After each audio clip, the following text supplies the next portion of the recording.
சாரா அடிப்படை உதவி திட்டத்தின் கீழ் பழங்களும் காய்கறிகளும் சேர்க்கப்பட வேண்டும் எனும் பரிந்துரையை சுகாதார அமைச்சு அமைச்சரவை பார்வைக்கு கொண்டு செல்லும்.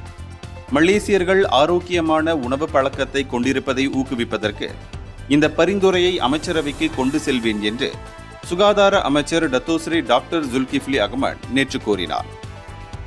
மலேசியர்களுள் பெரும் பகுதியினர், குறிப்பாக இளைஞர்கள், சமச்சீரான உணவுகளை உட்கொள்ளும் பழக்கத்தை போதுமான அளவு கொண்டிருக்கவில்லை. ஆகவே சம்பந்தப்பட்ட இந்த பரிந்துரை பரிசீலிக்கப்படும் என்று அவர் நம்பிக்கை தெரிவித்தார். ஆகவே சாரா உதவி திட்டத்தில் பழங்களையும் காய்கறிகளையும் சேர்க்க வேண்டும் எனும் பரிந்துரையை ஒரு கருத்தாக அல்லது பரிசீலிக்க வேண்டிய விஷயமாக அமைச்சரவை பார்வைக்கு கொண்டு செல்வேன்.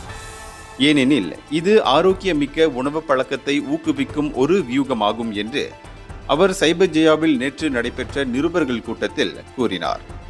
மலேசியர்களுள் இன்னும் பலர், குறிப்பாக இளம் வயதினர், காய்கறிகளையும் பழங்களையும் அவ்வளவாக விரும்பி சாப்பிடுவதில்லை என்றார் அவர். கட்டுப்படி விலையில் ஆரோக்கியமான உணவை உட்கொள்ளும் பழக்கத்தை ஏற்படுத்த வேண்டும். மக்களின் வாழ்க்கை முறையை மாற்றுவதற்கு இது ஒரு வியூகமாகவும் இருக்கும்.